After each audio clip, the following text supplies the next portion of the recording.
Savoir et se repentir est une signe de grandeur, identifiable à notre Créateur et sa volonté. Bien-aimé dans le Seigneur Yahushua ici-bas, si celui-là même qui a tout créé ainsi que nous, les êtres humains, peut parler de repentance. C'est justement parce que, non seulement il nous connaît parfaitement mais en plus il sait que malgré notre bonne volonté, notre désir et engouement de vouloir marcher comme il veut et nous recommande même si notre esprit se dispose à le faire. Notre chair se dressera comme un obstacle pour s'opposer à ce que cela soit possible. Raison pour laquelle ça peut arriver qu'on tombe, qu'on fléchisse, qu'on pêche. Bien sûr, ça peut être volontairement ou involontairement, et c'est pourquoi Elohim, qui est notre Créateur, parle de repentance. Mais ce qui se passe avec la repentance, c'est qu'Elohim, tout comme le diable sait la puissance qui s'y cache, quand on la met en pratique. Car en la mettant en pratique, cela nous libérera du poids de la condamnation et de la malédiction qui pèsent sur ceux-là qui n'agissent pas ainsi ici-bas. Notez bien, alors mon frère et ma sœur dans le Seigneur Yahushua, créature et enfant d'Elohim, jeunes gens, c'est la raison pour laquelle le diable utilisera toujours tous les moyens possibles à sa disposition pour nous pousser dans le péché, et ça, surtout si on craint Elohim, et veut marcher avec lui et selon sa volonté. Et après l'avoir fait, quand ou s'il y parvient, il fera tout pour nous pousser à croire que ce péché ou ces péchés sont tellement grands que ça ne vaut pas la peine pour nous d'implorer Elohim, en lui demandant pardon, et encore moins de se repentir de cela.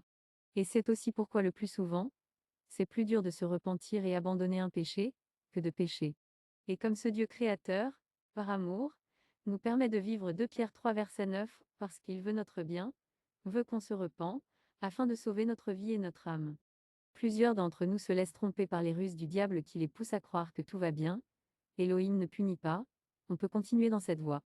Alors mon frère et ma sœur dans le Seigneur Yahushua, peut-être c'est ta situation actuelle, que tu as péché, que tu es conscient que ce que tu fais est mauvais et mal. Peut-être que tu désires en sortir, mais le diable, par cette petite voix dans ton cœur te fait savoir que tu peux continuer, parce que si c'était si mauvais, ce que tu fais, Elohim t'aurait déjà puni, mais comme tu le fais, et que rien ne se passe, tu peux continuer. Sache donc et prends conscience que c'est uniquement à cause de ce que nous dit l'apôtre Pierre dans 2 Pierre 3 verset 9 qu'Elohim t'accorde tout ce temps, et qu'il ne t'a pas encore frappé, parce qu'il veut ton bien, et qu'il t'aime. Alors soyons tous conscients de ceci ici-bas. Prière relative à ce message, mon Père. Mon Père. Merci pour ce message. Pardonne-moi, et accorde à tous ceux-là, qui agissent ainsi, de prendre conscience que c'est par ignorance, provenant du diable, qui nous a poussés jusque-là, à croire qu'on était si souillés qu'Élohim ne pouvait plus nous accepter ou pardonner au nom de Yahushua. Seigneur Jésus, je me repens de mes pensées impures, de mes actions immorales et tout ce que j'ai pu faire, qui soit contraire à ta volonté Elohim, au nom de Yahushua. Je désire à partir d'aujourd'hui et dorénavant, vivre une vie pure et sainte. Selon tes enseignements au nom de Yahushua. Purifie mon esprit et fortifie ma volonté pour résister aux tentations de la chair, au nom de Yahushua. Donne-moi la grâce de rechercher la pureté dans mes pensées, mes paroles et mes actions, afin de te plaire en toutes choses ici-bas au nom de Yahushua.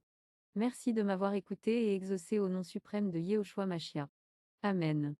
Gloire soit rendue à Elohim. Demeurons tous bénis est, ô nom majestueux et souverain de Yahushua Mashiach. Amen.